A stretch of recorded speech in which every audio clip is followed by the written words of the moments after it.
అండి. కాబట్టి మనం ఎగ్ అనేది పూర్తిగా అంతా కూడా కోట్ అయ్యేలాగా ఇది దొర్లించాలి.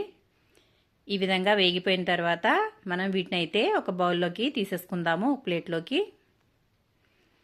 చూసారు కదా ఎంత కలర్ఫుల్గా కనిపిస్తున్నాయో. చాలా క్రంచీగా క్రిస్పీగా ఉంటాయండి, చాలా టేస్టీగా ఉంటాయి. మనం వేసిన పదార్థాలన్నీ కూడా ఇవి చాలా టేస్ట్ని కలిగించేవి కాబట్టి చాలా టేస్టీగా ఉంటాయి. ముఖ్యంగా వీటి పేరేంటా అనుకుంటున్నారా? ఎగ్ డెవిల్ అండి, కలకత్తా ఫేమస్ స్నాక్ అండి ఇది.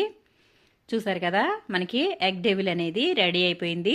ఇంకెందుకు ఆలస్యం, మీరు కూడా తప్పకుండా ట్రై చేయండి ఫ్రెండ్స్. మీకు ఏ విధంగా వచ్చిందో నాకు కమెంట్ సెక్షన్లో కమెంట్ పెట్టండి. ఈ విధంగా టమాటా కెచప్తో ఆస్వాదించండి.